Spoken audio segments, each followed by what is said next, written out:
میں طوطا اور میری طوائف۔ بعض انسان آزاد ہو کر بھی قید کاٹ رہے ہوتے ہیں۔ میں نے ساری زندگی قید کاٹی، آج میں آزاد ہو کر بھی قید میں ہوں۔ میرے پنجرے کا دروازہ میری طوائف نے فجر کے بعد ہی کھول دیا تھا۔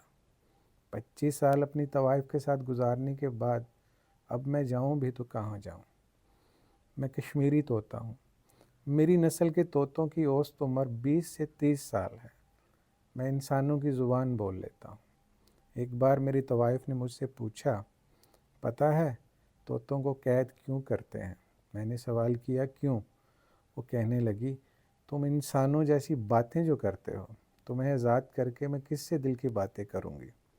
میرے پاس تو سب دل بہلانے ہی آتے ہیں، تمہارے سوا میری کوئی سنتا ہی نہیں۔ میری لمبائی 25 انچ ہے اور وزن 250 گرام۔ آپ سوچ رہے ہوں گے میں اپنی لمبائی اور وزن کیوں بتانے بیٹھ گیا ہوں؟ وہ اس لیے کہ میں نے اپنی طوائف کے کوٹھے پر قد میں بہت چھوٹے اور وزن کے بہت ہلکے انسان دیکھے۔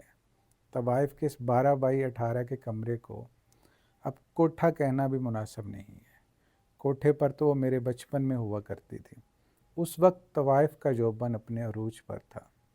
میری طوائف بڑی چٹخوری تھی۔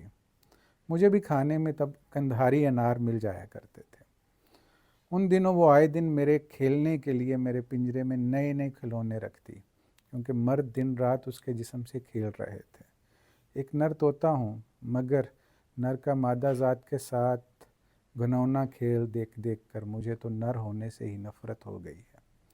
15 سال میں ہی میری طوائف کو سترنگی کوٹھے کی سیڑھیوں سے اتر کر طریق کمرے کی سیڑھیاں چڑھنی پڑ گئیں۔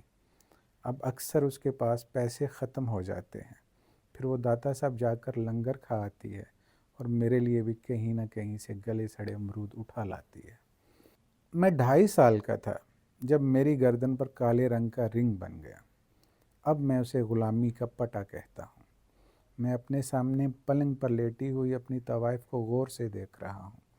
اس کی سفید گردن پر تو کوئی کالا رنگ نہیں بنا، پھر وہ کیوں نہ اپنی گردن سے ساری زندگی مرد کی غلامی کا پٹا اتار سکی؟ شاید وہ اتارنا ہی نہیں چاہتی تھی۔ جس طرح میں نے پنجرے میں ہوش سنبھالی، اسی طرح اس نے ایک کوٹھے پر آنکھ کھولی۔ مجھے پنجرے میں میرے حصے کا رزق ملتا رہا اور اسے کوٹھے پر۔ اس نے کبھی تدبیر کا اعلیٰ استعمال نہیں کیا اور میں قید کو ہی اپنی تقدیر سمجھ بیٹھا تھا۔ اس نے ساری زندگی ہاتھوں کی بجائے اپنے جسم سے رزق کمایا اور میں نے پروں کی جگہ زبان کا کھٹیا کھایا۔ کہاں ہو میری جان؟ صبح سے نظر نہیں آئی۔ میں پلنگ سے اڑ کر روشن دان میں جا بیٹھا۔ پان سگریٹ والا طوائف کا مستقل گاہک کمرے میں داخل ہوا۔ اس نے میری طوائف کے بے جان جسم کو پلنگ پر پڑے ہوئے دیکھا تو چلاتا ہوا کمرے سے نکل گیا۔